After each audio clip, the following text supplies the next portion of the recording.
우리 엄마는 낯선 미국 땅에서 평생 지옥같이 사셨어요. 매일 밤 방구석에서 아저씨 이름만 부르면 우셨다고요. 그런데 이제 살 날이 한 달도 안 남았대요. 40년 동안 단 하루도 간판을 바꾸지 않은 채 멈춰있던 빛바랜 사진관. 어느 날 젊은 시절의 첫사랑을 소름 돋게 쏙 빼닮은 낯선 여자가 찾아와 낡은 일기장 하나를 내밀었습니다. 그 속에는 40년 전 아무 말 없이 자신을 버리고 떠났다고 믿었던 그녀의 참혹한 비밀이 고스란히 적혀 있었죠. 영원히 끝난 줄 알았던 첫사랑이 다 죽어가는 끔찍한 모습으로 이 시골 마을에 돌아와 있다는 충격적인 소식. 과연 굳게 닫혀있던 40년 전 엇갈린 운명의 진실은 무엇일까요? 벼랑 끝에서 다시 만난 두 사람의 시계는 다시 흐를 수 있을까요? 오늘의 사연 시작 전 구독과 좋아요를 눌러주신다면 여러분의 가정에 행복과 웃음이 가득할 거예요. 오늘의 사연 시작합니다. 1980년대 후반의 짭조름한 바다 냄새가 밀려오는 남해안의 조용한 마을입니다. 갈매기 울음소리가 아득하게 들려오는 오후 낡고 삐걱거리는 미닫이 문을 열고 맑은 풍경 소리와 함께 뽀얀 얼굴을 한 수연이 빛바랜 사진관 안으로 조심스럽게 들어왔습니다. 피아노를 전공하다 몸에 병을 얻어 요양을 온 그녀의 얼굴은 종이장처럼 창백했습니다. 먼지가 부유하는 햇살 속에서 낡은 카메라 렌즈를 닦고 있던 청년 민재가 고개를 들었습니다. 여기 증명사진 하나 찍을 수 있어? 수연이 마른 입술을 달싹이며 수줍게 묻자 민재의 가슴이 덜컥 내려앉았습니다. 처음 보는 순간부터 운명처럼 마음이 강하게 끌렸기 때문이죠. 그럼 저기 안쪽 의자에 앉아. 바로 준비할게. 민재가 수건을 다급하게 내려놓으며 환하게 웃어 보였습니다. 수연은 주위를 두리번거리며 낡은 조명기구 옆에 놓인 나무 의자에 조심스레 엉덩이를 걸쳤습니다. 나 사실 사진 찍는 거 별로 안 좋아해. 아파서 여기 시골까지 요양 온 건데 거울을 볼 때마다 헬쑥한 내 모습이 너무 미워서 속상하거든. 수연이 고개를 푹 숙이며 낡은 치맛자락을 만지작거렸습니다. 그 갸녀린 어깨가 파르르 떨리는 것을 본 민재는 가슴 한구석이 찌릿하게 아파왔습니다. 걱정 마. 내가 세상에서 제일 예쁘게 찍어줄게. 고개 조금만 내 쪽으로 들어볼래? 민재가 뷰파인더에 조심스레 눈을 맞추며 부드럽고 다정한 목소리로 달랬습니다. 그의 따뜻한 말 한마디에 수연의 굳었던 얼굴이 서서히 풀리기 시작했습니다. 정말이지? 예쁘게 안 나오면 나 이 사진 안 찾으러 올 거야. 수연이 장난스럽게 눈을 기물하며 희미한 미소를 지어 보였습니다. 나 명색이 이 마을 최고의 사진사야. 나만 믿어봐. 자, 하나 둘 셋. 민재가 숨을 참으며 셔터를 누르자 찰칵하는 경쾌한 소리가 조용한 사진관 안을 가득 채웠습니다. 흑백 필름 속으로 수연에 처연하면서도 아름다운 미소가 영원처럼 새겨지는 순간이었습니다. 며칠 뒤 현상된 사진을 찾으러 온 수연의 맑은 눈동자가 놀라움으로 커다랗게 변했습니다. 빛바랜 사진관의 어두컴컴한 암실에서 막 빠져나온 사진 속 그녀의 모습은 병색이 완연한 환자가 아니라 아름다운 청춘 그 자체였죠. 이거 정말 나 맞아? 흑백인데도 왠지 엄청 따뜻하고 포근해 보여. 수연이 사진을 소중하게 두 손으로 가슴에 품으며 아이처럼 활짝 웃었습니다. 그 해맑은 웃음에 민재의 얼굴도 붉게 달아올랐습니다. 거 봐. 내 말이 맞지? 넌 찡그리고 있을 때보다 그렇게 환하게 웃는 게 제일 예뻐. 민재가 뒷머리를 극적이며 쑥스러운 듯 대답했습니다. 수연은 사진에서 눈을 떼지 못한 채 감격스러운 표정으로 민재를 바라보았습니다. 고마워. 평생 간직할게. 나중에 나 다 나아서 다시 서울로 돌아가면 꼭 이 사진관으로 다시 올게. 그때도 지금처럼 예쁘게 찍어줘야 해. 수연이 작고 하얀 새끼손가락을 불쑥 내밀며 눈을 반짝였습니다. 그 순간 민재는 자신의 온 마음을 다해 이 여자를 지켜주고 싶다는 강렬한 감정에 휩싸였습니다. 당연하지. 네가 나중에 하얀 웨딩드레스를 입는 날이 오면 내가 바로 이 사진관에서 널 세상에서 가장 예쁜 신부로 만들어줄게. 이건 내 평생의 약속이야. 다른 사람 카메라는 절대 쳐다보지도 마. 민재가 수연의 여린 새끼손가락에 자신의 투박한 손가락을 단단히 걸며 굳은 목소리로 다짐했습니다. 서로의 체온이 손끝을 통해 찌릿하게 전해지자 두 사람의 심장 박동이 귓가에 들릴 정도로 요동쳤습니다. 수연의 뺨이 창문 너머로 들어오는 노을빛보다 더 붉게 물들었고 민재는 그 사랑스러운 모습을 자신의 망막에 깊이 새겨 넣었습니다. 그날 이후 두 사람은 매일같이 낡은 사진관과 부서지는 파도가 있는 바닷가를 오가며 풋풋하고 애틋한 사랑을 키워나갔습니다. 하지만 몸이 약한 수연은 조금만 오래 걸어도 숨을 헐떡이며 주저앉기 일쑤였습니다. 어느 화창한 오후 민재는 셔츠 소매를 걷어붙이고 사진관 앞마당에서 요란한 소리를 내며 톱질과 망치질을 하기 시작했습니다. 요양원에서 산책을 나온 수연이 그 모습을 보고 깜짝 놀라 다가왔습니다. 민재야, 지금 뭐 하는 거야? 땀방울이 이마에 송글송글 맺혔잖아. 수연이 주머니에서 하얀 손수건을 꺼내 까치발을 들고 민재의 젖은 이마를 정성껏 닦아주며 물었습니다. 너 다리 아프지 않게 편하게 쉬라고 나무 벤치 하나 만들고 있어. 맨날 서서 바다 보려면 다리 아프잖아. 여기 앉아서 시원한 바닷바람 맞으면서 쉬면 요양에 훨씬 더 좋을 것 같아서. 민재가 톱을 바닥에 내려놓고 손등으로 턱에 맺힌 땀을 훔치며 환하게 웃어 보였습니다. 마당 한가운데에는 제법 그럴싸한 모양을 갖춰가는 튼튼한 나무 의자가 자리 잡고 있었죠. 바보야. 힘들게 뭘 이런 걸 다 만들어. 난 그냥 내 곁에 이렇게 서 있는 것만으로도 충분히 좋은데 몸 상하게 왜 무리를 해? 수연이 금세 눈시울을 붉히며 나무 가시가 박힌 민재의 거친 손을 두 손으로 꼭 부여잡았습니다. 내가 너한테 해주고 싶어서 그러는 거야. 넌 아무 걱정하지 말고 저기 그늘에 앉아서 나 일하는 거 지켜보기만 해. 금방 완성할게.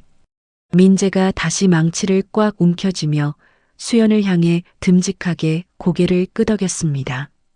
해가 뉘엿뉘엿 지고 바다가 온통 황금빛으로 물들 무렵 마침내 투박하지만 정성이 가득 담긴 나무 벤치가 완성되었습니다. 두 사람은 아직 나무 향기가 짙게 배어나는 벤치 위에 나란히 어깨를 맞대고 앉아 붉게 타오르는 저녁 바다를 가만히 바라보았습니다. 여기 앉으니까 파도 소리가 정말 코앞에서 들리는 것 같아. 네가 땀 흘려서 만들어줘서 그런지 세상에서 제일 폭신하고 편하네. 수연이 민재의 넓은 어깨에 살며시 머리를 기대며 나직하게 속삭였습니다. 앞으로 매일 여기서 나랑 같이 예쁜 노을 보자. 네가 완전히 건강해져서 서울로 돌아가는 날까지 내가 이 벤치 옆에서 평생 널 지켜줄게. 민재가 자신의 어깨에 기댄 수연의 작은 어깨를 굳세게 감싸 안으며 다정하게 대답했습니다. 민재의 따뜻한 품 안에서 수연은 세상의 모든 병마와 슬픔이 사라지는 듯한 포근함을 느꼈습니다. 응, 나 정말 하루빨리 낫고 싶어. 그래서 네가 약속했던 그 웨딩 사진 꼭 찍을 거야. 꼭 하얀 드레스 입고 내 앞에 설게.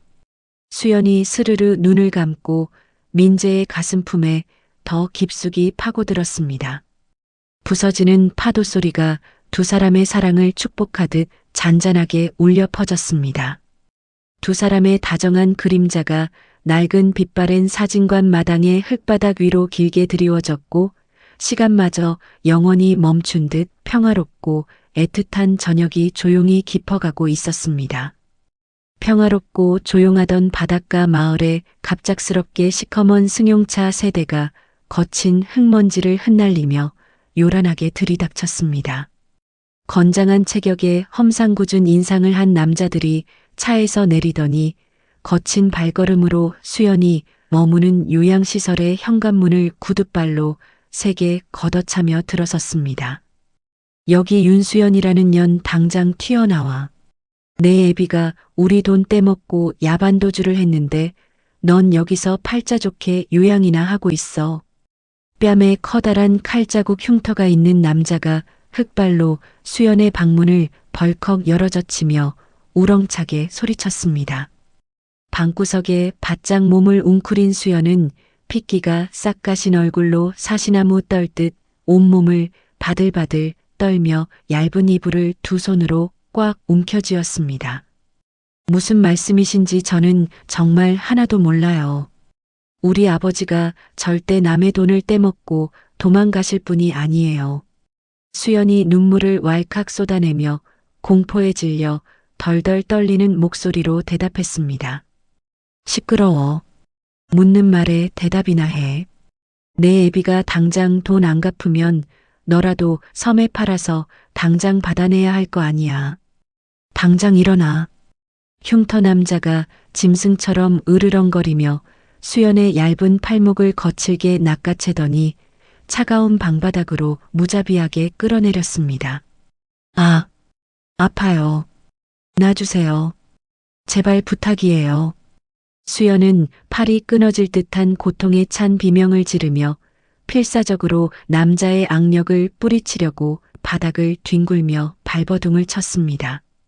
그 끔찍한 소란에 동네 사람들이 마당으로 하나둘씩 모여들었지만 남자들의 험악한 기세에 짓눌려 누구 하나 선뜻 나서지 못한 채 안타까운 표정으로 발만 동동 굴렀죠. 이거 제발 놔주세요. 제가 어떻게든 아버지 찾아서 꼭 연락드릴게요. 제발 목숨만 살려주세요. 수연이 차가운 맨바닥에 무릎을 꿇고 주저앉은 채 두 손이 발이 되도록 싹싹 빌며 처절하게 애원했습니다. 웃기지 마. 내 애비 잡히기 전까지 넌 우리랑 같이 가는 거야. 당장 끌어내. 사채업자들이 수연의 애원 따위는 아랑곳하지 않고 방 안의 옷장과 서랍을 마구잡이로 뒤엎으며 죄다 때려 부수기 시작했습니다.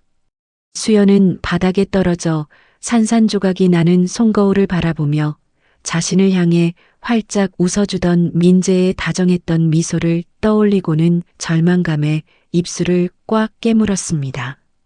그날 밤 난장판이 되어버린 방 안 구석에 홀로 우두커니 남은 수연에게 뜻밖의 전화 한 통이 걸려왔습니다. 빚쟁이들의 눈을 피해 읍내 공중전화로 연락을 한 수연의 어머니였습니다. 수연아, 지금 당장 짐 하나도 챙기지 말고 몸만 빠져나와서 읍내 시외버스 터미널로 당장 뛰어와. 우리 가족 오늘 밤에 몰래 미국 가는 배 타고 몰래 떠날 거야. 아빠가 표 겨우 구했어. 수연의 어머니가 잔뜩 겁에 질려 숨을 헐떡이며 다급하게 속삭였습니다. 미국이라니 엄마, 갑자기 그게 무슨 소리야. 나 여기서 절대 못 떠나. 나 민재랑 웨딩 사진 찍기로 굳게 약속했단 말이야. 수연이 차가운 수화기를 두 손으로 부서질 듯 꽉 부여잡고 하염없이 굵은 눈물을 흘리며 대답했습니다. 지금 약속 타령할 때야. 너 그 무서운 놈들한테 다시 잡히면 내 인생은 그걸로 끝장이야. 묻지 말고 무조건 당장 튀어와. 수연의 어머니가 단호하고 날카롭게 말했습니다. 안 돼. 나 인사라도 하고 갈게. 얼굴만 보고 오면 안 될까? 수연이 어린아이처럼 목 놓아 울며 사정했습니다. 절대 안 돼. 빚쟁이들이 어디서 지켜볼지 몰라. 빨리 안 오면 우리 다 같이 죽는 거야. 수연의 어머니는 대답도 듣지 않은 채 전화를 매정하게 뚝 끊어버렸습니다. 뚜뚜거리는 무심한 수화음을 멍하니 들으며 수연은 다리에 힘이 풀려 털썩 바닥에 주저앉아 가슴을 치며 엉엉 소리 내어 울었습니다. 안 돼. 나 이렇게는 못 가. 민재가 얼마나 상처받겠어. 수연이 눈물을 닦아내며 부서진 책상 서랍을 간신히 열고 덜덜 떨리는 손으로 급하게 몽당연필을 쥐었습니다. 민재야, 미안해. 정말 너무 미안해. 나 꼭 살아서 내 곁으로 다시 돌아올게. 수연이 편지를 써 내려가기 시작했습니다. 수연의 두 눈에서 쉴 새 없이 눈물이 뚝뚝 떨어져 하얀 편지지가 군데군데 얼룩졌지만 수연은 멈추지 않고 민재를 향한 절절한 진심과 반드시 다시 돌아오겠다는 굳은 맹세를 종이가 찢어질 듯 꾹꾹 눌러 적었습니다. 차가운 새벽 안개가 자욱하게 깔린 어스름한 시각 수연은 얇은 카디건 하나만 어깨에 걸친 채 숨이 턱 끝까지 차오르도록 빛바랜 사진관 앞을 향해 전력으로 달려갔습니다. 바닷가 마을 전체가 죽은 듯이 깊은 잠에 빠져 고요했고 어둠 속에서 철썩이는 파도 소리만이 수연의 찢어지는 마음을 대신하듯 구슬프게 울려 퍼졌습니다. 민재야, 나왔어. 제발 얼굴 한 번만 보여줘. 수연은 굳게 닫힌 사진관의 미닫이 문 앞에 서서 까치발을 들고 양손을 유리창에 댄 채 안을 들여다보려 했지만 지독한 캄캄한 어둠뿐이었습니다. 민재야, 나 지금 멀리 떠나. 얼굴도 못 보고 인사도 못하고 가서 가슴이 찢어질 것 같아. 흑흑. 수연이 차가운 유리문에 이마를 비비며 꼭 참고 있던 눈물을 다시 왈칵 쏟아내며 작게 중얼거렸습니다. 어두운 사진관 앞마당에는 민재가 오직 자신만을 위해 거친 손으로 땀 흘려 만들어준 나무 벤치가 외롭고 덩그러니 놓여 있었죠. 네가 만들어준 벤치인데 한번 제대로 앉아보지도 못하고 가네. 수연은 벤치의 거친 나무 표면을 손바닥으로 조심스럽게 쓸어내리며 민재의 따뜻했던 체온을 마지막으로 가슴에 새겼습니다. 저 멀리서 새벽 첫 차가 읍내를 향해 출발하는 요란한 엔진 소리가 들려오자 수연은 화들짝 놀라며 급하게 품속에 소중히 간직했던 편지를 꺼냈습니다. 민재야, 이 편지 꼭 봐야 해. 내가 왜 널 두고 떠나는지 그리고 무슨 일이 있어도 꼭 다시 널 찾아올 거라는 거 절대 잊지 마. 기다려줘. 수연이 사시나무처럼 떨리는 손으로 사진관 문 옆에 매달린 낡은 우편함 입구에 하얀 편지를 깊숙이 밀어 넣으며 두 손을 모아 간절하게 기도했습니다. 편지가 우편함 바닥에 안착하며 툭 떨어지는 소리를 확인한 수연은 차마 발길이 떨어지지 않아 사진관을 자꾸만 뒤돌아보며 무거운 발걸음을 간신히 옮겼습니다. 꼭 돌아올게. 정말 미안해. 몇 번이나 자리에 우뚝 멈춰서서 소리 없는 눈물을 훔치던 수연은 이내 붉어진 입술을 꽉 깨물고 버스 터미널을 향해 짙은 어둠 속으로 뛰어가기 시작했습니다. 날이 밝아오기 직전 읍내에서 수연을 놓치고 독이 잔뜩 오른 사채업자들이 굵은 몽둥이를 쥔 채 민재의 빛바랜 사진관으로 떼를 지어 몰려왔습니다. 수연이 이 낡은 사진관에서 일하는 청년과 각별하고 애틋한 사이라는 동네 사람들의 소문을 듣고 득달같이 찾아온 것이었습니다. 문 열어, 이 새끼야. 내 놈이 윤수연 어디다 꽁꽁 숨겼어. 흉터 남자가 무지막지한 발길질로 굳게 닫힌 미닫이 문을 박살내듯 부수고 사진관 안으로 무단 침입하며 짐승처럼 고함을 질렀습니다. 사진관 안쪽 좁은 방에서 곤히 자고 있던 민재가 엄청난 굉음에 깜짝 놀라 맨발로 허둥지둥 뛰어나왔습니다. 당신들 도대체 누구야?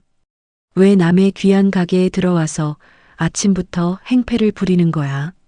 민재가 영문도 모른 채 두 팔을 양옆으로 쫙 벌려 남자들의 앞을 결사적으로 가로막으며 목청껏 소리쳤습니다.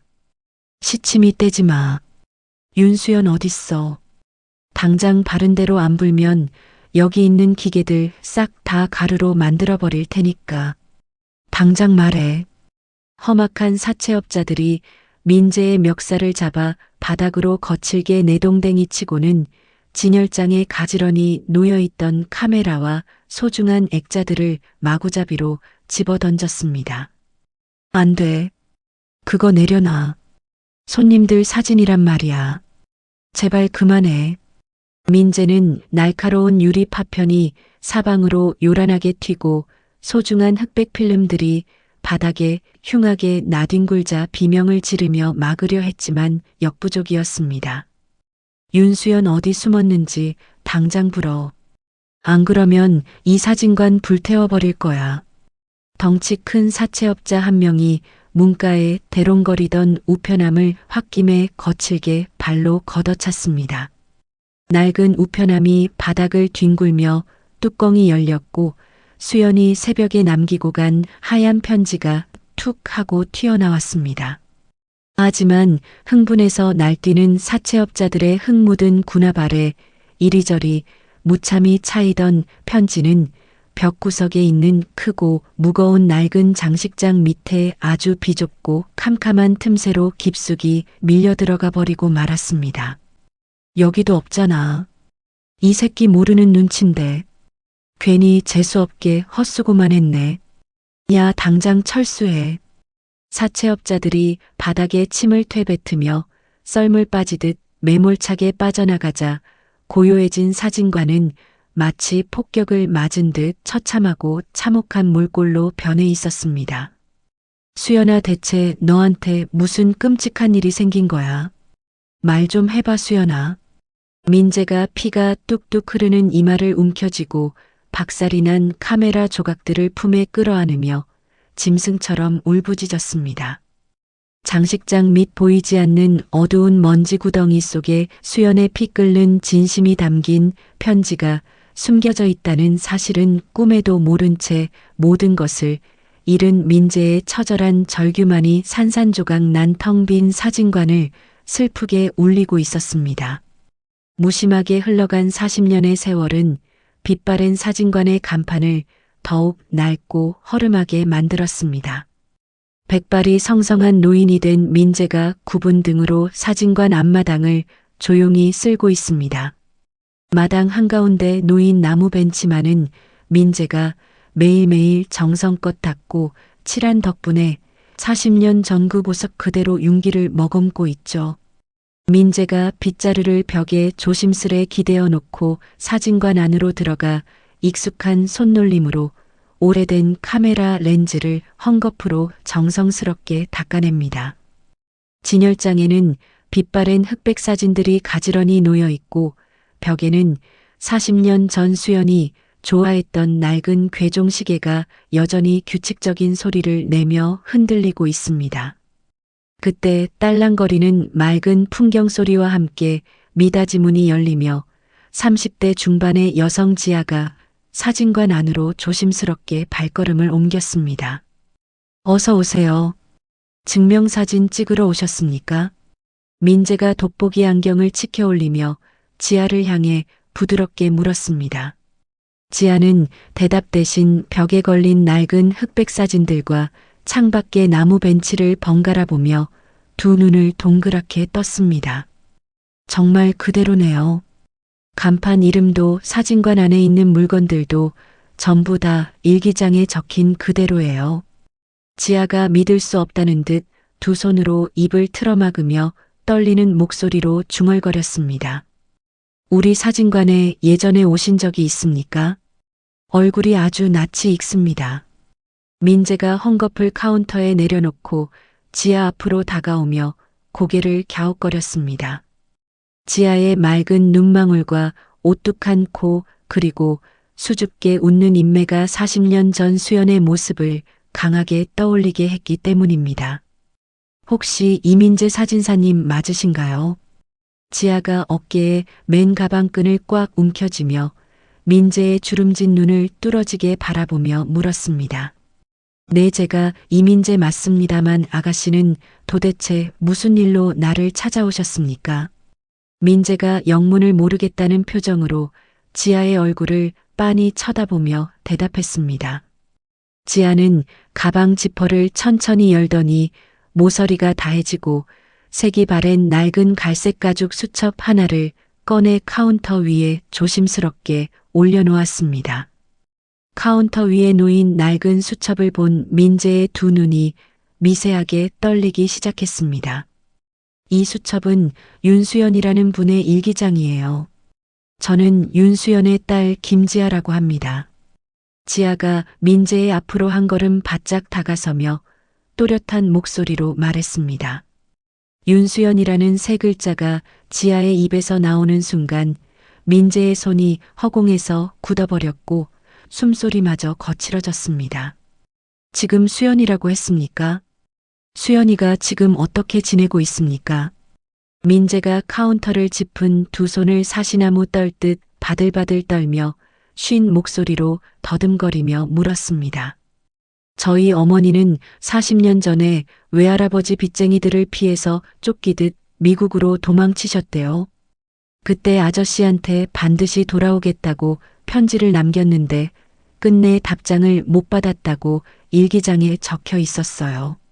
지아가 눈가에 고인 붉은 눈물을 손등으로 재빨리 훔쳐내며 대답했습니다. 편지라니요.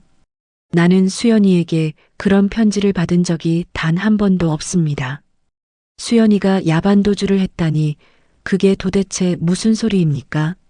민재가 믿을 수 없다는 듯 고개를 강하게 가로저으며 쿵소리가 나도록 카운터를 세게 내리쳤습니다. 어머니는 낯선 미국 땅에 도착하자마자 외할아버지 빚을 갚으려고 식당 접시 닦기부터 청소부까지 안 해본 일이 없으셨어요. 정말 하루도 쉬지 않고 손가락 마디가 휠 정도로 일만 하셨죠. 지아가 일기장의 낡은 페이지를 신경질적으로 넘기며 원망 섞인 목소리로 외쳤습니다. 수연이가 그 여린 몸으로 그 고생을 했단 말입니까? 나는 그것도 모르고 수연이가 어디서든 잘 살고 있기만을 바랐습니다. 민재가 다리에 힘이 풀려 카운터 옆 낡은 의자에 털썩 주저앉으며 가슴을 주먹으로 퍽퍽 내리쳤습니다. 외할아버지 빚이 너무 많아서 어머니 혼자 힘으로는 도저히 감당이 안 됐대요. 결국 빚을 전부 갚아준다는 조건으로 아저씨를 잊지 못한 채 저희 아버지와 억지로 결혼을 하신 거예요. 지아가 참았던 눈물을 왈칵 쏟아내며 바닥에 주저앉아 흐느꼈습니다. 40년 동안 단 하루도 잊은 적 없는 수연이 그렇게 지옥 같은 삶을 살았다는 사실에 민재의 억장이 무너져 내리는 것 같았습니다. 수연이가 나를 버리고 간 게 아니었군요. 내가 수연이를 찾았어야 했는데 내가 너무 바보 같았습니다. 민재가 두 손으로 주름진 얼굴을 감싸 쥐고 짐승처럼 앓는 소리를 내며 오열하기 시작했습니다. 지아는 민재가 엉엉 우는 모습을 가만히 지켜보다가 민재의 굽은 어깨에 조심스럽게 손을 올렸습니다. 어머니는 평생 아저씨를 그리워하셨어요. 아버지가 술에 취해 어머니를 때리고 행패를 부릴 때마다 어머니는 방구석에 숨어서 이 일기장만 끌어안고 소리 없이 우셨거든요. 지아가 민재의 어깨를 가볍게 토닥이며 물기 어린 목소리로 말했습니다. 내가 당장 수연이에게 가겠습니다. 수연이가 지금 미국에 있습니까? 내 전 재산을 팔아서라도 당장 미국으로 가는 비행기 표를 사겠습니다. 민재가 붉게 충혈된 눈을 부릅뜨고 자리에서 벌떡 일어나며 지아의 두 손을 덥석 잡고 소리쳤습니다. 미국에 가셔도 어머니를 만날 수 없어요. 어머니는 지금 미국에 계시지 않거든요. 지아가 민재의 거친 손을 맞잡으며 단호하게 대답했습니다. 미국에 없다면 대체 수연이가 어디에 있다는 말입니까? 제발 나에게 수연이가 있는 곳을 빨리 알려주세요. 민재가 지아의 손을 더욱 꽉 쥐며 애원하듯 쉰 목소리로 묻습니다. 지아는 차마 말을 잇지 못하고 고개를 푹 숙인 채 어깨를 강하게 들썩이며 또다시 소리내어 울기 시작했습니다. 사진관 안에는 낡은 벽시계의 째깍거리는 소리와 지아의 서러운 울음소리만이 무겁게 내려앉았죠. 지아 씨, 제발 말 좀 해보세요. 수연이에게 무슨 일이 생긴 겁니까? 왜 말을 못하는 겁니까? 민재가 지아의 어깨를 잡고 거칠게 흔들며 숨 넘어갈 듯 다그쳤습니다. 어머니 몸에 아주 큰 병이 생겼어요. 의사 선생님이 암세포가 온몸에 퍼져서 이제 시간이 한 달도 채 남지 않았대요. 지아가 젖은 얼굴을 들어 올리며 억장이 무너지는 목소리로 대답했습니다. 민재는 마치 커다란 바위로 머리를 세게 얻어맞은 사람처럼 입을 벌린 채 그 자리에 우뚝 멈춰 서서 아무런 말도 하지 못했습니다.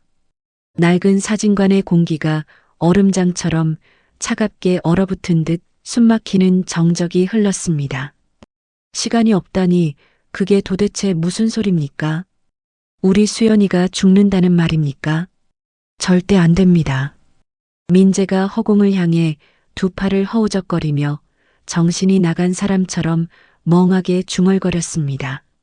미국 병원에서도 더 이상 치료를 할 수 없다고 포기했어요. 어머니는 생애의 마지막 순간을 고향에서 보내고 싶다며 열흘 전에 짐을 챙겨서 무작정 한국으로 오셨어요. 지아가 가방에서 휴지를 꺼내 코를 팽 풀며 젖은 목소리로 대답했습니다.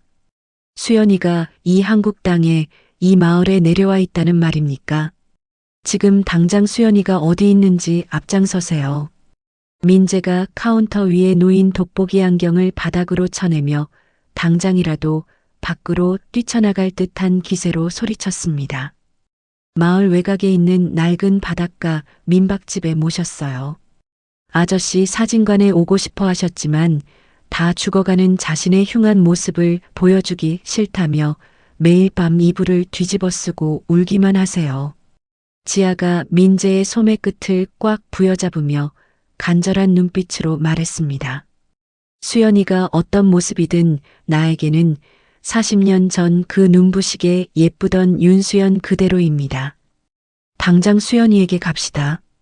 민재가 벽에 걸린 검은색 겉옷을 낚아채듯 집어들고 굽은 허리를 꼿꼿하게 세우며 문을 향해 거침없이 발걸음을 옮겼습니다.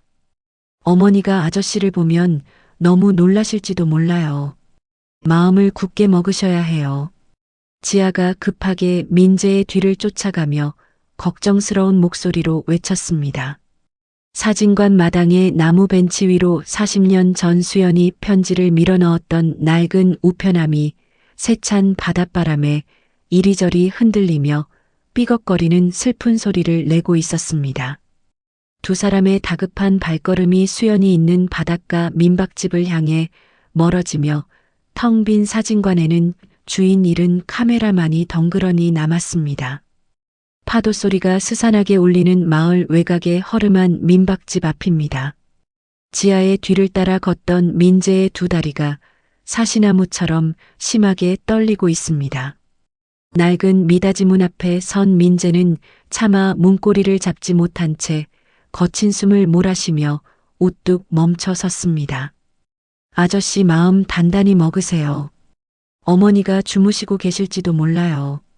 지아가 문고리를 조심스럽게 잡으며 뒤를 돌아보고 작은 목소리로 속삭였습니다. 지아 씨, 내가 먼저 들어가게 해주세요.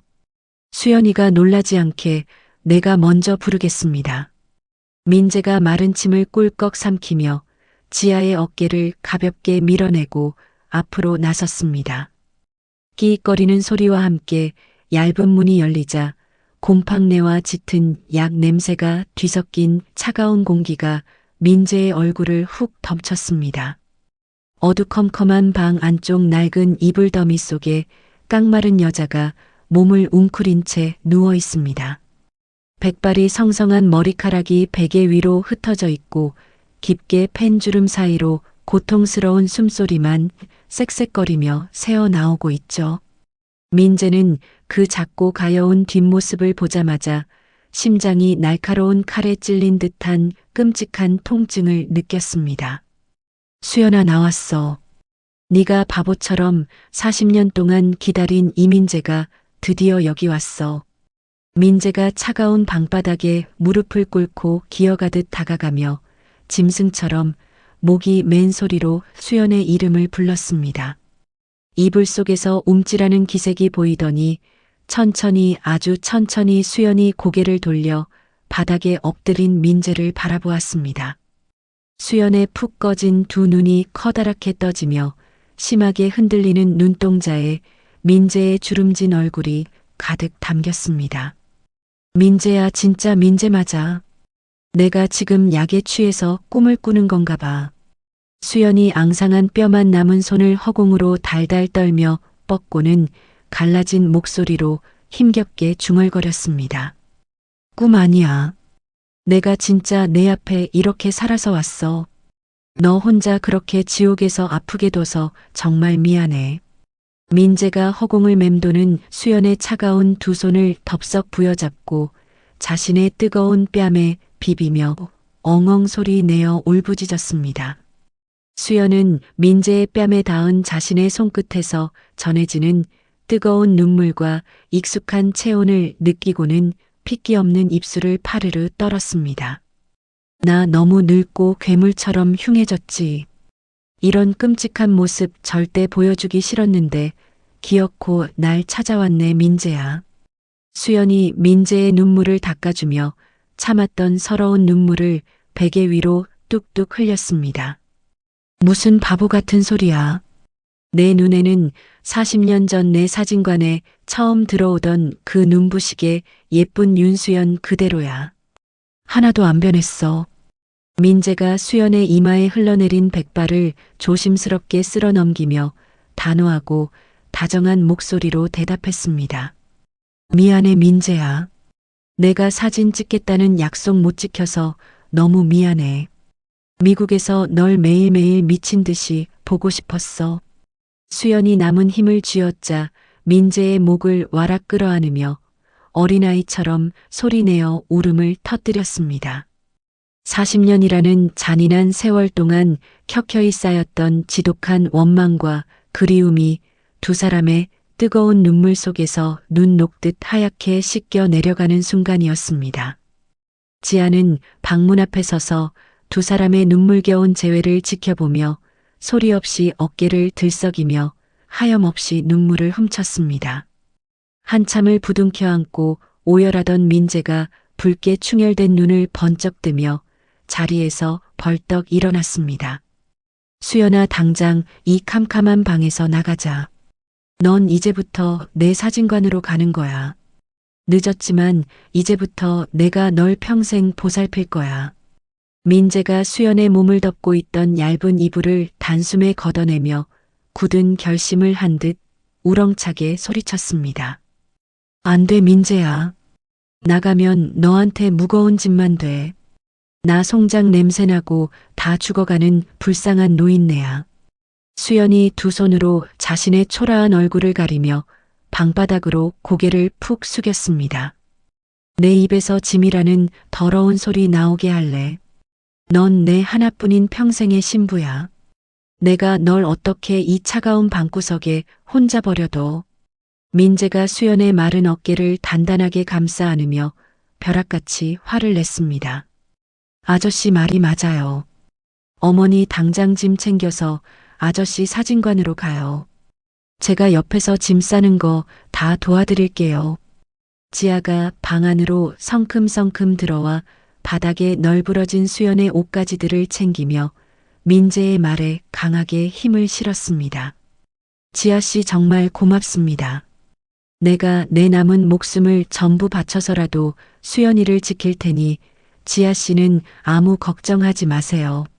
민재가 지아를 향해 굽은 허리를 깊이 숙여 진심 어린 감사의 인사를 전했습니다.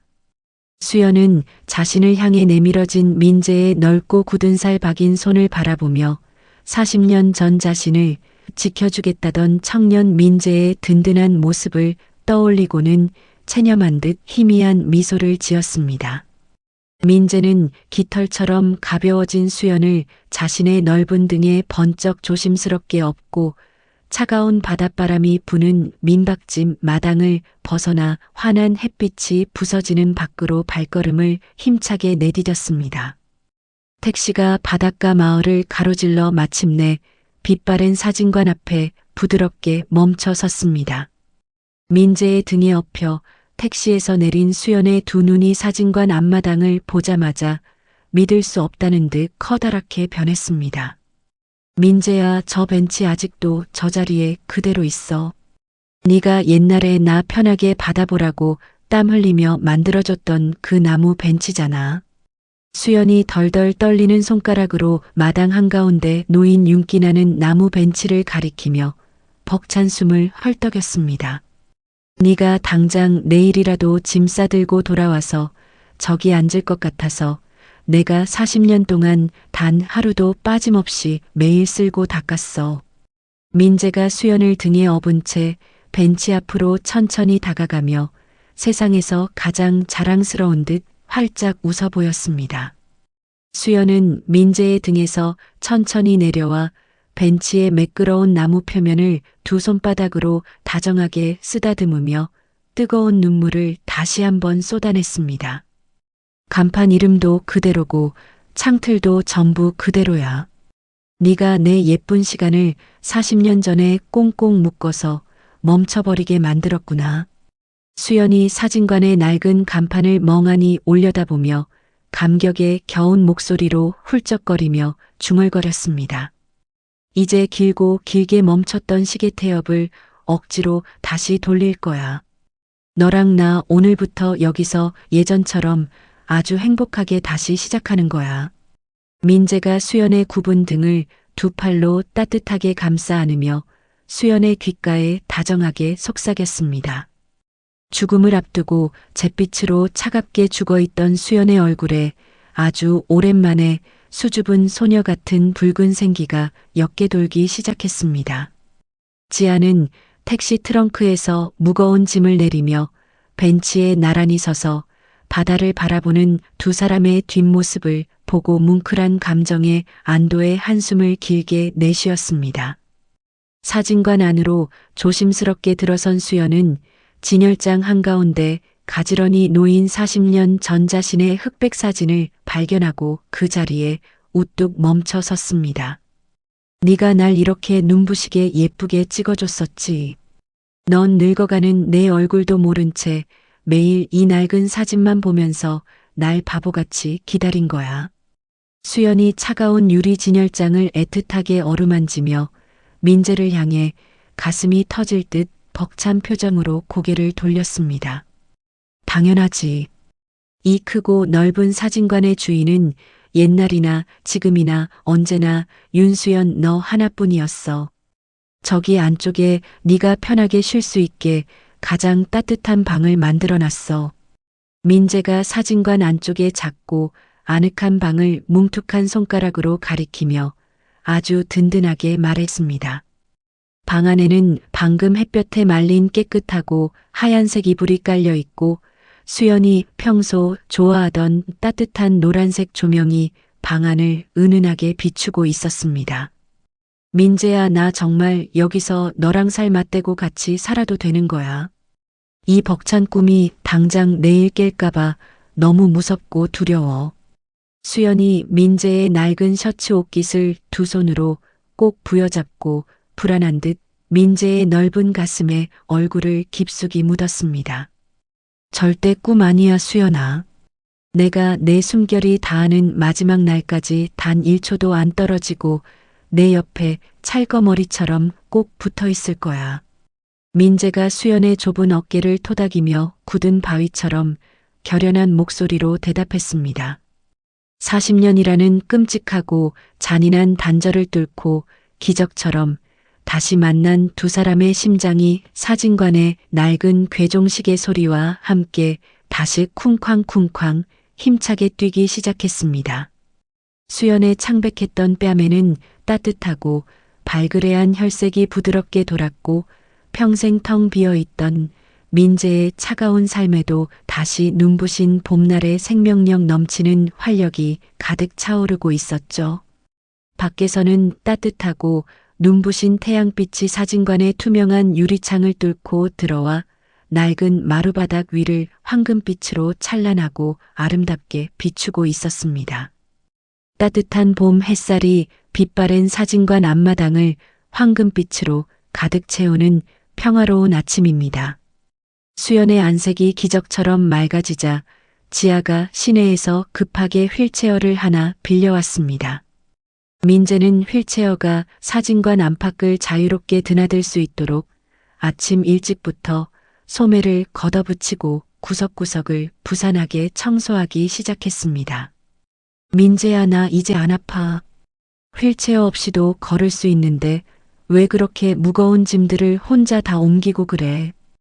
허리 다쳐?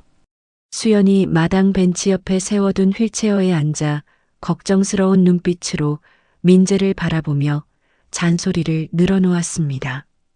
잔말 말고 가만히 햇볕이나 쬐고 있어.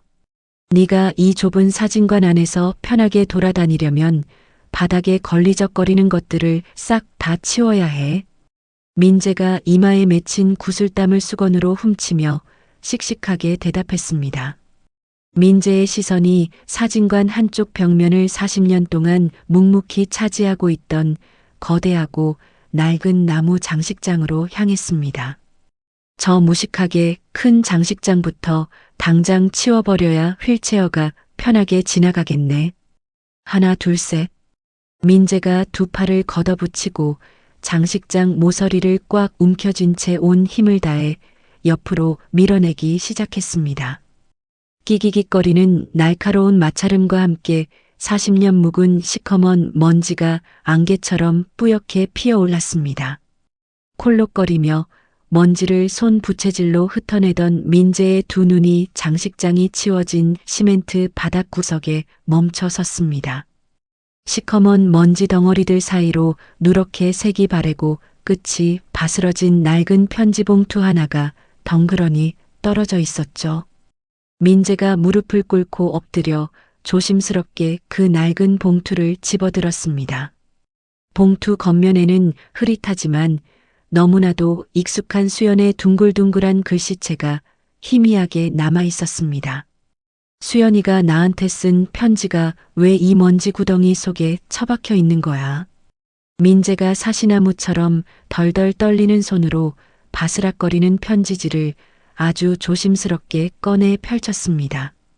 종이는 당장이라도 부서질 듯 낡았지만 꾹꾹 눌러 쓴 연필 자국은 40년의 세월을 버티고 선명하게 남아 있었죠. 민재야, 미안해. 정말 너무 미안해. 빚쟁이들을 피해서 가족들이랑 갑자기 미국으로 떠나게 됐어. 나 꼭 살아서 내 곁으로 다시 돌아올게. 네가 만들어준 벤치에 꼭 다시 앉을 테니까 나 잊지 말고 기다려줘. 편지를 읽어 내려가던 민재의 두 눈에서 굵은 눈물이 뚝뚝 떨어져 누런 종이 위로 번지기 시작했습니다. 아이고, 이 바보 천치 같은 놈아. 수연이는 나한테 이렇게 약속을 남기고 떠났는데 나는 그것도 모르고 혼자 원망만 했구나.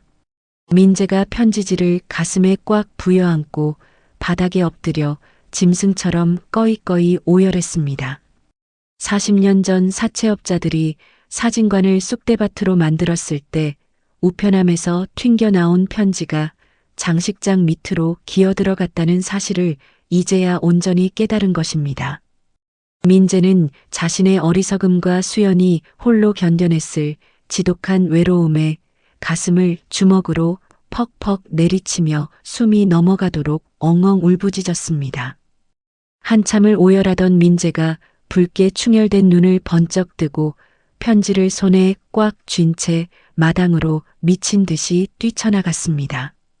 수연아, 네가 떠나던 날 밤에 우편함에 넣고 갔다는 편지가 바로 이거 맞지? 민재가 휠체어에 앉아있는 수연 앞에 무릎을 꿇고 눈물로 범벅이 된 낡은 편지지를 흔들어 보이며 소리쳤습니다. 수연은 민재의 손에 들린 누런 종이를 보자마자 두 눈을 커다랗게 뜨고 입을 틀어막았습니다. 맞아, 민재야. 내가 새벽에 몰래 도망가면서 내 우편함에 밀어넣었던 바로 그 편지야. 이게 왜 아직도 여기 있어? 수연이 믿을 수 없다는 듯 떨리는 두 손으로 민재의 손에 쥐어진 편지를 어루만지며 왈칵 눈물을 쏟아냈습니다. 빚쟁이 놈들이 내 사진관을 다 때려 부술 때 장식장 밑으로 깊숙하게 굴러 들어가 버렸나 봐. 나는 40년 동안 이 편지가 내 발밑에 있는 줄도 모르고 널 바보같이 기다렸어. 미안해, 수연아. 민재가 수연의 무릎에 얼굴을 묻고 아이처럼 엉엉 소리 내어 울었습니다. 아니야, 민재야. 네가 못 받은 게 아니라 이 편지가 40년 동안 널 내 대신 지켜주고 있었던 거야. 나 원망하지 않고 끝까지 기다려줘서 정말 고마워. 수연이 굽은 등으로 민재의 머리를 다정하게 끌어안으며 젖은 목소리로 위로했습니다. 서로를 향한 아주 작은 미안함과 엇갈린 운명에 대한 안타까움마저 완벽하게 씻겨 내려가는 순간이었죠. 두 사람은 눈부신 봄 햇살이 내리쬐는 마당 한가운데서 서로를 부둥켜 안고 40년의 하늘 모두 토해내듯 뜨겁고 후련한 눈물을 한참 동안 흘렸습니다. 오랜 오해가 풀린 덕분인지 수연의 몸 상태는 기적처럼 크게 호전되어 며칠 동안은 진통제 없이도 맑은 정신을 유지했습니다. 어머니 얼굴에 혈색이 도는 거 보니까 오늘이 바로 그날인 것 같아요. 제가 시내에서 아주 예쁜 옷을 하나 빌려왔어요. 지아가 커다란 종이 가방에서 눈처럼 새하얀 원피스와 소박한 화관을 꺼내며 활짝 웃어 보였습니다. 수연은 지아의 부축을 받아 방 안에서 조심스럽게 하얀 원피스로 갈아입고 거울 앞에 섰습니다. 지아야, 나 너무 주름지고 늙어서 하얀 옷이 하나도 안 어울려. 화장으로도 이 흉한 꼴이 안 가려지잖아. 수연이 앙상하게 마른 자신의 얼굴을 거울로 비춰보며 부끄러운 듯 고개를 푹 숙였습니다. 무슨 소리예요? 우리 어머니가 세상에서 제일 예쁘고 우아한 신부인걸요. 아저씨도 밖에서 단장하고 기다리시니까 어서 나가봐요. 지아가 수연의 백발 위에 작은 들꽃으로 만든 화관을 씌워주며 등을 가볍게 떠밀었습니다. 수연이 방문을 열고 사진관 홀로 나오자 단정하게 다림질된 낡은 검은색 양복을 입은 민재가 두 손을 모으고 서 있었습니다. 수연아, 넌 40년 전이나 지금이나 내 눈에는 이 세상에서 제일 예쁜 천사 같아. 정말 눈이 부셔서 똑바로 못 쳐다보겠어. 민재가 수연의 하얀 자태를 너클 잃고 바라보며 감격에 겨운 목소리로 칭찬했습니다. 너도 넥타이 매니까 옛날 그 멋쟁이 청년 모습 그대로네. 양복이 아주 멋있게 잘 어울려. 수연이 민재의 굽은 어깨와 삐뚤어진 넥타이를 다정하게 매만져주며 수줍은 소녀처럼 뺨을 붉혔습니다. 민재는 사진관 정중앙에 낡은 나무 삼각대를 튼튼하게 세우고 40년 전 수연을 찍어주었던 바로 그 수동 카메라를 정성스럽게 고정했습니다. 조명을 환하게 켜자 빛바랜 사진관 안이 따뜻하고 찬란한 빛으로 가득 찼습니다. 수연아, 40년 전에 내가 내 웨딩 사진은 무조건 여기서 내 손으로 찍어주겠다고 약속했었지. 늦어서 정말 미안하지만 오늘 그 약속 드디어 지킨다. 민재가 카메라 렌즈를 조절하며 듬직하고 확신에 찬 목소리로 말했습니다. 하나도 안 늦었어, 민재야. 내 생에 가장 행복하고 눈부신 순간을 만들어줘서 정말 고마워. 수연이 카메라 앞에 다소곳이 서서 두 손을 가지런히 모으고 세상을 다 가진 듯 행복하게 웃었습니다. 자, 타이머 맞춘다. 우리 수연이 세상에서 제일 환하게 웃어야 해. 하나, 둘, 셋.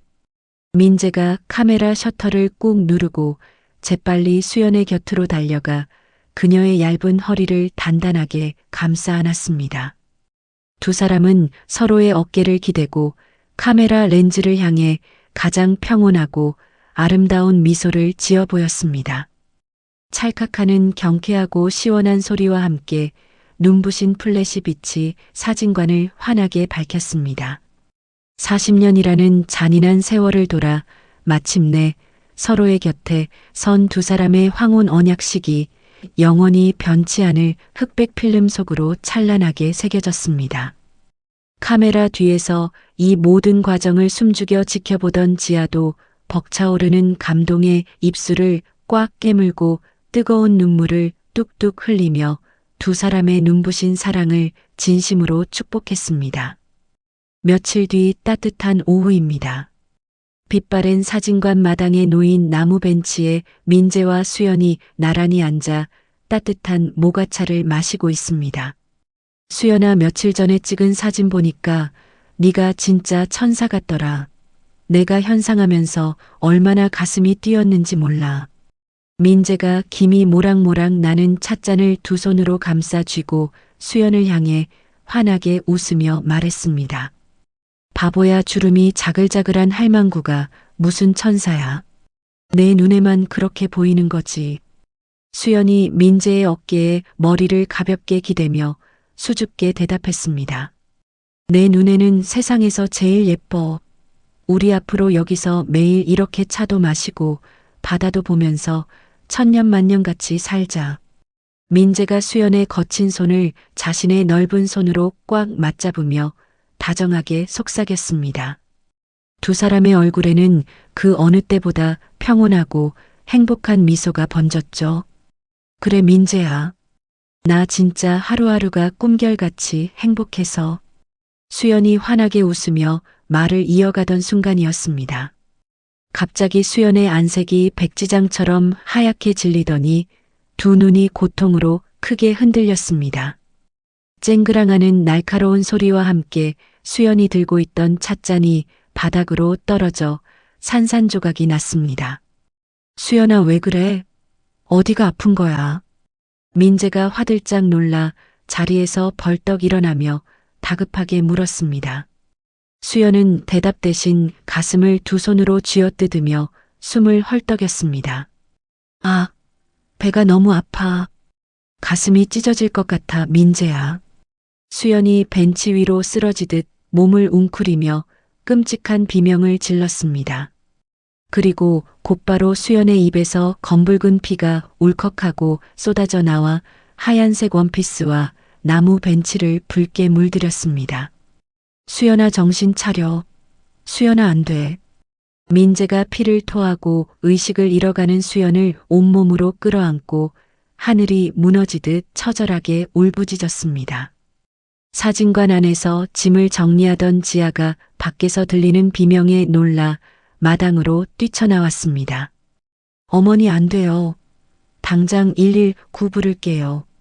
지아가 피투성이가 된 수연을 보고 털썩 주저앉았다가 주머니에서 허둥지둥 휴대전화를 꺼내 들며 소리쳤습니다. 삐뽀삐뽀 요란한 사이렌 소리를 내며 구급차가 흙먼지를 일으키고 사진관 앞마당으로 들이닥쳤습니다. 구급대원들이 다급하게 들것을 내리고 피를 흘리며 쓰러진 수연을 재빨리 옮겨 실었습니다. 수연아, 눈 좀 떠봐. 나 여기 있어. 내 손 꽉 잡아. 민재가 구급차 안에서 수연의 차갑게 식어가는 손을 양손으로 부여잡고 짐승처럼 오열하며 소리쳤습니다. 지아도 수연의 발치를 붙잡고 하염없이 눈물을 쏟아냈죠. 구급차가 거친 엔진 소리를 내며 읍내에 있는 가장 큰 병원 응급실을 향해 전속력으로 내달렸습니다.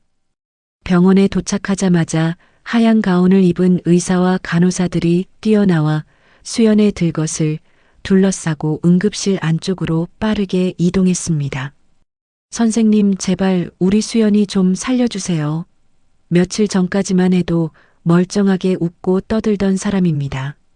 민재가 의사의 소매 끝을 절박하게 꽉 부여잡고 숨이 넘어가도록 애원했습니다. 지금 당장 검사부터 해봐야 합니다. 보호자분들은 밖에서 대기해 주세요. 의사가 굳은 표정으로 민재의 손을 조심스럽게 떼어내며 단호하게 대답했습니다. 굳게 닫힌 응급실 문 밖에서 민재는 넋이 나간 사람처럼 차가운 복도 바닥에 털썩 주저앉아 엉엉 소리 내어 울었습니다. 아저씨 제발 기운 내세요. 어머니 절대 이대로 허망하게 안 떠나실 거예요. 지아가 민재의 굽은 어깨를 감싸 안으며 젖은 목소리로 위로했지만 지아의 두 다리 역시 사시나무처럼 심하게 떨리고 있었습니다. 민재는 40년 전 빚쟁이들에게 수연을 뺏기고 무력하게 서 있던 자신의 과거가 떠올라 가슴을 주먹으로 퍽퍽 내리치며 자책했습니다. 평온했던 일상을 단숨에 집어삼킨 잔인한 운명이 또다시 민재와 수연의 멱살을 거칠게 쥐고 흔들기 시작했습니다. 길고 피 말리는 몇 시간이 지나고 마침내 응급실 문이 무겁게 열리며 담당 의사가 지친 기색으로 걸어 나왔습니다. 민재와 지아가 용수철처럼 자리에서 벌떡 일어나 의사 앞으로 황급히 달려갔습니다. 선생님, 우리 수연이 어떻게 됐습니까? 피는 멈췄습니까? 민재가 붉게 충혈된 눈을 부릅뜨고 덜덜 떨리는 목소리로 물었습니다. 의사가 손에 든 진료 기록부를 천천히 내려놓으며 어두운 표정으로 길게 한숨을 내쉬었습니다. 안타깝지만 마음의 준비를 하셔야 할 것 같습니다. 나쁜 세포들이 이미 온몸의 장기로 걷잡을 수 없이 퍼져버렸습니다.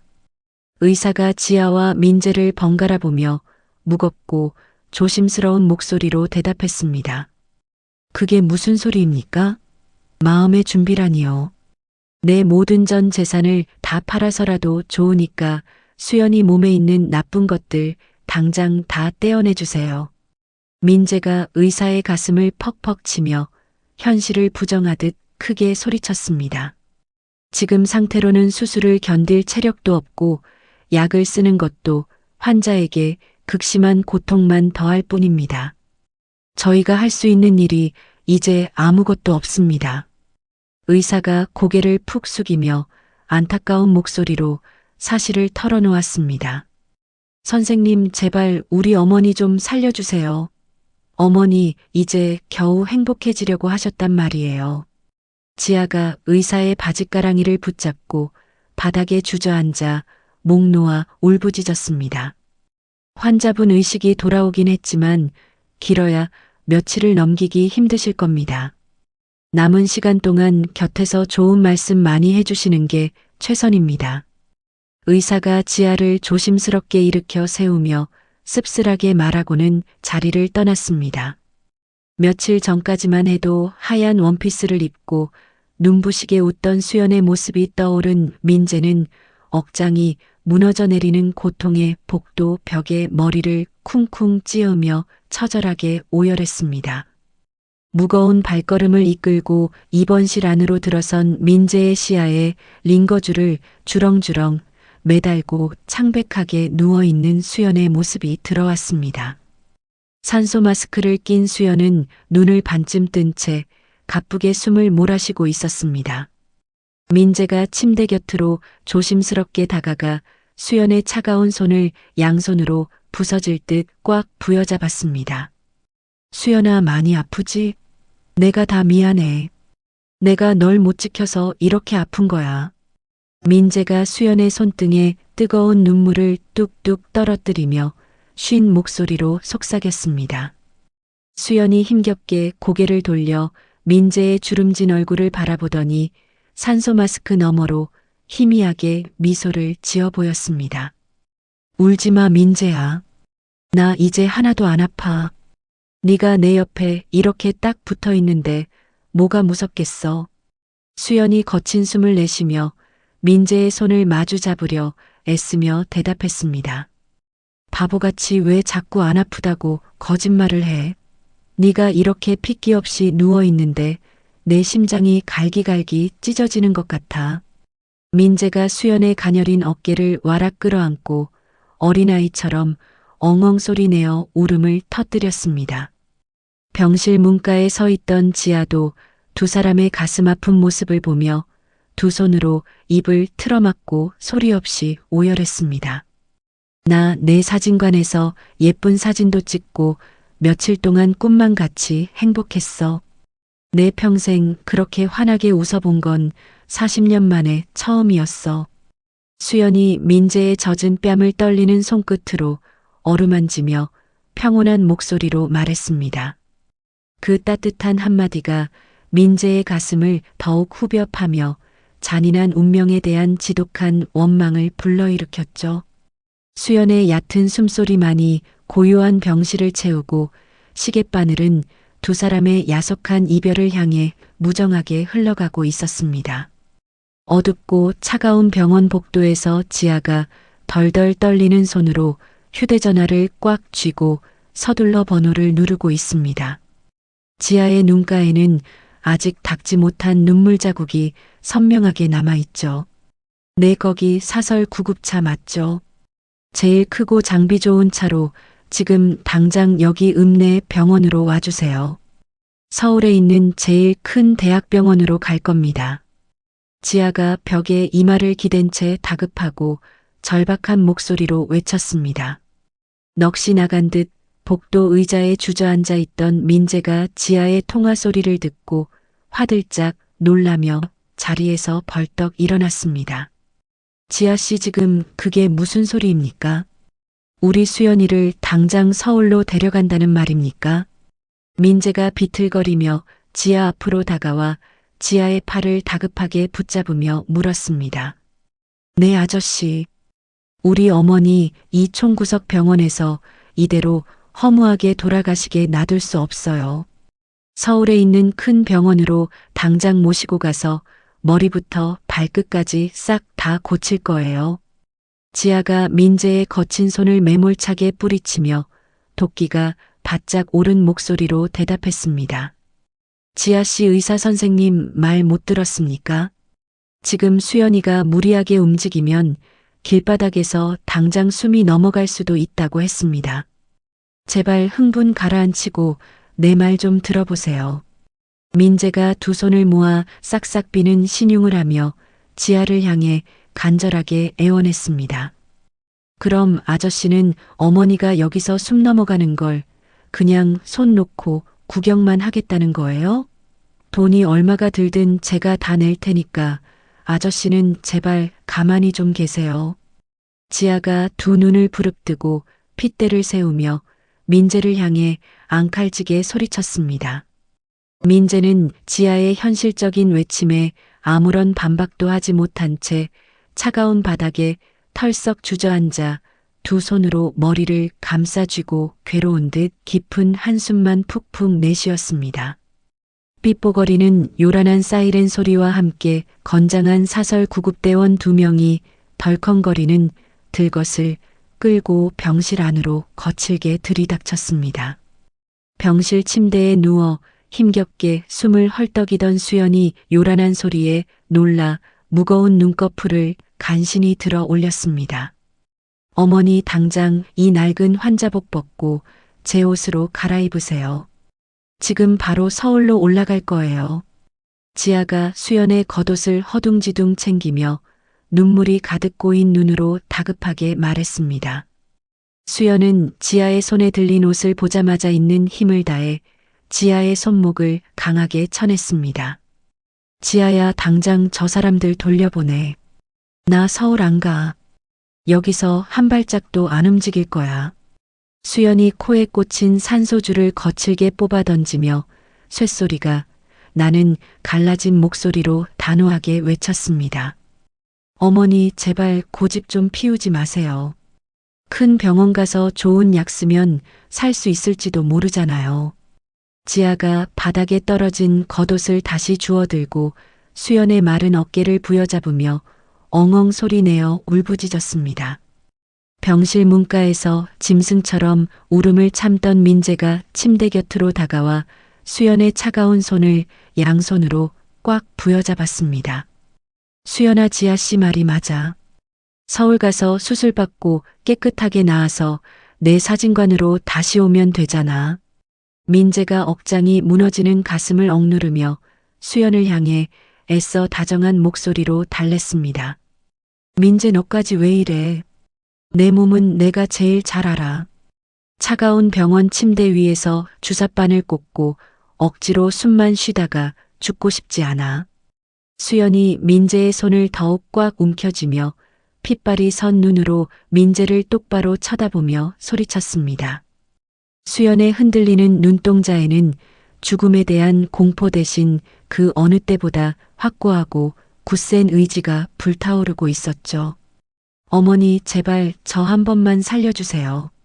저 어머니 없이 이 세상에서 어떻게 살라고 이러시는 거예요. 지아가 수연의 하얀 이불에 얼굴을 파묻고 어깨를 심하게 들썩이며 처절하게 오열했습니다.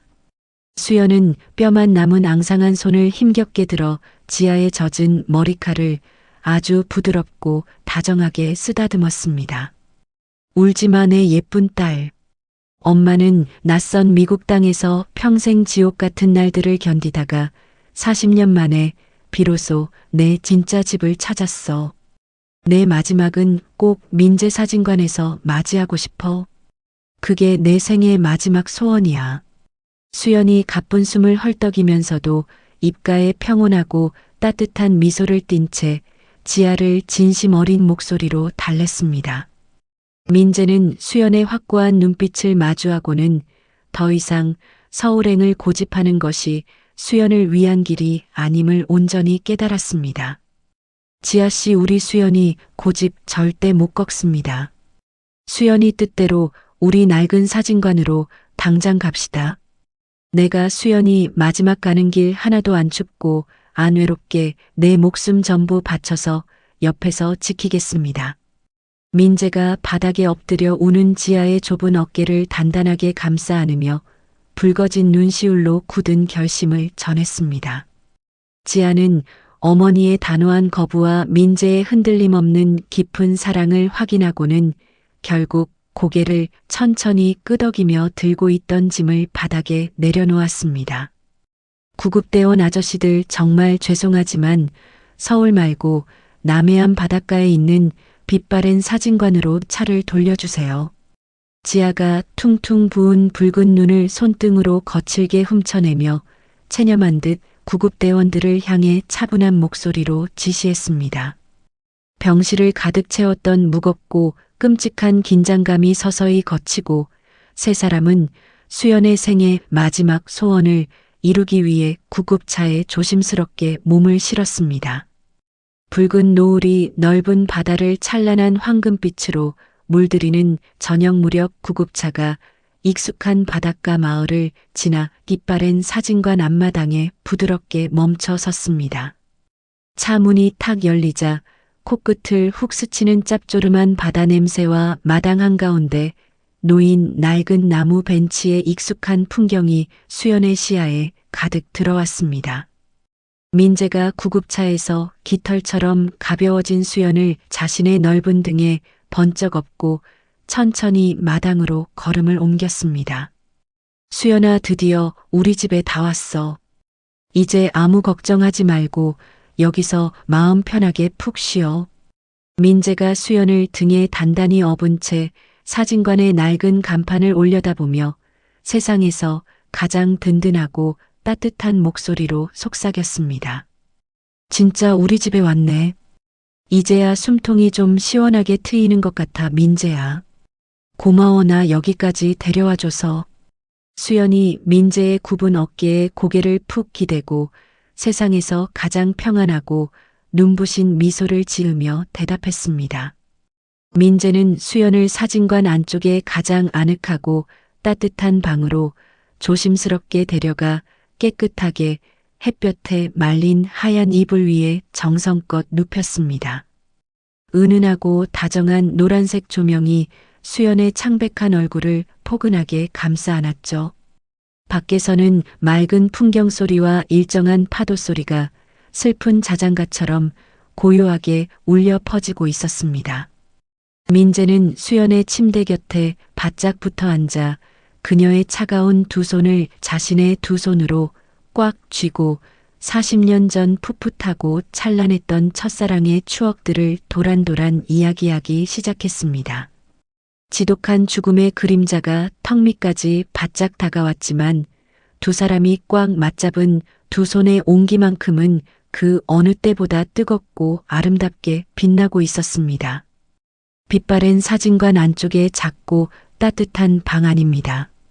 은은한 노란색 조명이 하얀 이불을 덮고 누워있는 수연의 창백한 얼굴을 부드럽게 비추고 있습니다. 민재가 방구석에 있는 낡은 서랍장을 열고 사진 2장을 조심스럽게 꺼내 들고 수연의 침대 곁으로 바짝 다가와 앉았습니다. 수연아, 내가 내 부탁대로 사진 2장 다 가져왔어. 하나는 40년 전에 찍은 거고 다른 하나는 우리 며칠 전에 찍은 언약식 사진이야.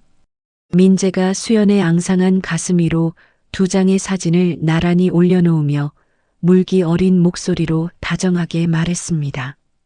수연이 무거운 눈꺼풀을 천천히 들어 올리더니 사진을 보고 핏기 없는 입술 위로 아주 평온한 미소를 지어 보였습니다. 2장을 이렇게 나란히 놓고 보니까 진짜 꿈만 같아, 민재야. 40년 전 구석에 웅크리고 있던 겁쟁이 소녀가 드디어 내 진짜 신부가 됐어. 수연이 덜덜 떨리는 거친 손끝으로 사진 속 민재의 젊은 얼굴과 주름진 얼굴을 번갈아 어루만지며 쇳소리가 섞인 목소리로 대답했습니다. 넌 옛날이나 지금이나 나한테는 이 세상에서 제일 예쁘고 눈부신 신부야. 내가 이 사진들 평생 내 가슴에 품고 살게. 민재가 수연의 차가운 2 손을 양손으로 꽉 움켜쥐고 자신의 뜨거운 뺨에 비비며 하염없이 굵은 눈물을 뚝뚝 흘렸습니다. 민재야, 나 죽으면 이 사진 2장 꼭 내 가슴에 품고 가게 해줘. 저 세상 가서도 내가 내 예쁜 신부라는 거 절대 안 잊어버리게. 수연이 거친 숨을 몰아쉬면서도 민재의 눈을 똑바로 쳐다보며 단호하고 분명한 목소리로 부탁했습니다. 방문 밖에서 이 이야기를 숨죽여 듣고 있던 지아가 2 손으로 입을 꽉 틀어막고 소리 없이 어깨를 심하게 들썩이며 오열했습니다. 밤이 깊어갈수록 창밖의 파도 소리는 더욱 거칠어지고 수연의 가슴팍이 오르내리는 속도는 점점 눈에 띄게 느려지기 시작했습니다. 민재야, 내 영정사진은 꼭 내 손으로 예쁘게 현상해줘야 해. 다른 사람 손에 절대 맡기지 마. 수연이 마지막 남은 힘을 쥐어짜 민재의 뭉툭한 손가락을 꽉 쥐며 희미한 목소리로 신신당부했습니다. 그런 끔찍한 소리 하지 마. 내가 널 어떻게 보내. 놔두고 절대 혼자 먼저 가지 마, 수연아. 민재가 수연의 가슴에 머리를 파묻고 짐승처럼 꺼이꺼이 소리내어 울부짖었습니다. 울지 마, 내 사랑. 나 이제 진짜 하나도 안 아프고 너무 편하네. 네가 만들어준 나무 벤치에 앉아서 따뜻한 햇볕 쬐는 것 같아. 수연이 굽은 등으로 민재의 머리를 아주 부드럽게 토닥이며 평온한 숨을 길게 내쉬었습니다. 수연의 시선이 민재의 주름진 얼굴을 지나 방 안을 밝히는 따뜻한 조명빛에 잠시 머물렀습니다. 지아야, 우리 딸. 엄마 목까지 밥 잘 챙겨 먹고 씩씩하게 잘 살아야 해. 엄마가 하늘에서도 우리 지아 매일매일 지켜볼게. 수연이 방문가에 서서 눈물범벅이 된 지아를 향해 마지막으로 따뜻한 시선을 보내며 다정하게 말했습니다. 엄마 걱정하지 말고 편하게 눈 감아. 나 진짜 씩씩하게 잘 살게, 엄마 사랑해. 지아가 침대 밑으로 털썩 주저앉아 수연의 발을 꽉 부여잡고 목 놓아 엉엉 울음을 터뜨렸습니다.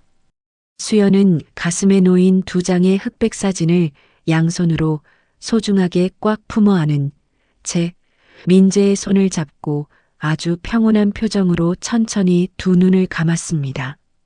사진관 안을 가득 채우던 수연의 거친 숨소리가 완전히 멈추고 낡은 괴종시계의 째깍거리는 소리만이 길고 슬픈 침묵을 무겁게 대신하고 있었습니다.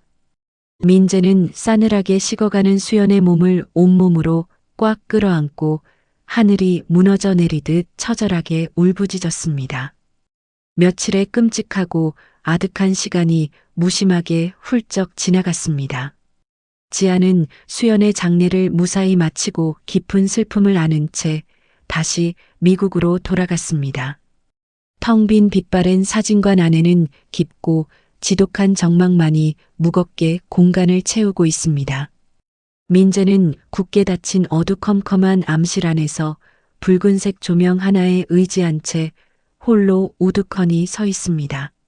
수연아, 내가 세상에서 제일 예쁘게 만들어줄게. 조금만 기다려. 민재가 수연의 마지막 영정사진이 될 필름을 조심스럽게 꺼내며 물기가 가득 찬 쉰 목소리로 중얼거렸습니다. 민재의 거칠고 투박한 두 손이 화학약품이 담긴 인화바트를 향해 아주 신중하고 천천히 움직였습니다. 약품이 찰랑거리는 소리와 함께 인화지 위로 수연의 얼굴이 아주 희미하게 떠오르기 시작했습니다. 우리 수연이 진짜 천사같이 예쁘게 웃고 있네. 내가 이 웃는 얼굴 40년 동안 얼마나 미친 듯이 보고 싶었는데. 민재가 인화지 속에서 점점 선명해지는 수연의 하얀 원피스 자태와 눈부신 미소를 바라보며 참았던 붉은 눈물을 다시 뚝뚝 흘렸습니다. 눈물이 인화지 위로 떨어질까봐 민재는 소매 끝으로 눈가를 벅벅 거칠게 문질러 닦아냈습니다. 며칠 전 사진관 중앙에서 하얀 화관을 쓰고 환하게 웃던 수연의 모습이 흑백 사진 속에 뚜렷하게 나타났습니다. 민재는 집게로 완성된 사진을 조심스럽게 집어들어 빨랫줄에 널고는 그 자리에 주저앉아 사진을 올려다보며 소리 없이 어깨를 심하게 들썩였습니다. 살이 찢겨나가는 듯한 지독한 상실감 속에서도 민재는 수연과의 마지막 약속을 지키기 위해 턱 끝을 꽉 깨물고 슬픔을 모질게 삼켜냈습니다. 민재가 완벽하게 바짝 마른 영정사진을 양손으로 소중하게 들고 암실 밖으로 천천히 걸어 나왔습니다.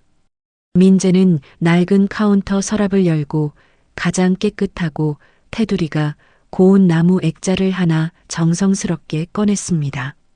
수연아, 답답하지 않게 내가 제일 환하고 바다가 잘 보이는 곳에 걸어줄게. 민재가 유리면을 부드러운 헝겊으로 아주 깨끗하게 문질러 닦으며 다정한 목소리로 속삭였습니다. 액자 안에 사진을 반듯하게 끼워 넣은 민재는 사진관의 가장 중앙 진열장을 향해 발걸음을 옮겼습니다. 40년 전 수연의 앳된 얼굴이 담긴 흑백 사진 바로 옆에 민재는 오늘 현상한 수연의 영정사진을 나란히 조심스럽게 올려놓았습니다. 너 이제 절대 내 옆에서 못 도망가. 내가 매일매일 여기서 내 예쁜 얼굴 지겹도록 쳐다볼 거야. 민재가 진열장 유리를 손바닥으로 다정하게 어루만지며 환하게 웃어 보였지만 민재의 두 눈에서는 여전히 굵은 눈물이 쉴 새 없이 흘러내리고 있었습니다. 짐 정리를 모두 마친 민재는 무거운 발걸음을 이끌고 삐걱거리는 미닫이 문을 열어 사진관 밖 마당으로 나섰습니다. 따뜻한 오후 햇살이 마당 한가운데 놓인 낡은 나무 벤치를 황금빛으로 찬란하게 비추고 있습니다. 민재는 수연이 마지막으로 피를 토하며 쓰러졌던 그 나무 벤치 위를 손바닥으로 아주 조심스럽게 쓸어내리며 천천히 엉덩이를 걸쳐 앉았습니다. 수연아, 거기 날씨는 어때? 여기는 오늘 바닷바람도 안 불고 참 따뜻하고 좋다. 민재가 저 멀리 철썩이는 파도를 멍하니 바라보며 허공을 향해 나직하게 말을 건넸습니다. 민재의 넓은 굽은 등 뒤로 빛바랜 사진관의 낡은 간판이 여전히 굳건하게 자리를 지키고 있습니다. 40년이라는 잔인한 세월을 돌아 결국 짧은 기적 같은 만남을 끝으로 영원한 이별을 맞이했지만 민재는 마음속에 눈부시게 하얀 원피스를 입고 환하게 웃던 수연의 마지막 모습을 영원토록 멈춰버린 흑백 사진처럼 단단하게 새겨 넣었습니다. 평화로운 갈매기 울음소리와 부서지는 파도 소리만이 홀로 남은 민재의 쓸쓸한 벤치 곁을 다정하게 위로하듯 조용히 맴돌고 있습니다. 40년이라는 아득한 세월을 돌아 마침내 서로의 곁에 섰지만 야속한 운명은 두 사람에게 그리 긴 시간을 허락하지 않았습니다. 하지만 민재와 수연이 빛바랜 사진관에서 함께 나눈 마지막 며칠은 그 어떤 시간보다 눈부시고 찬란했을 것입니다. 누군가를 평생토록 기다릴 수 있는 순수한 마음, 그리고 생의 마지막 순간에 주저없이 그 사람의 품으로 돌아갈 수 있는 용기. 두 사람의 가슴 시린 러브 스토리는 잔인한 세월마저 이겨낸 진정한 사랑의 의미를 우리에게 조용히 묻고 있는 것 같습니다. 비록 수연은 먼저 세상을 떠났지만 사진관 한가운데 나란히 걸린 두 장의 흑백 사진 속에서 두 사람의 사랑은 앞으로도 영원히 아름답게 멈춰 있을 것입니다. 빠르게 변해가는 세상 속에서 여러분의 가슴 속에도 세월이 흘러도 변치 않고 빛나는 소중한 약속 하나쯤 간직하시길 바라며 오늘의 사연은 여기서 마치겠습니다. 이야기를 끝까지 들어주신 분이 계시다면 잘 들었다고 댓글 하나만 남겨주세요. 감사합니다.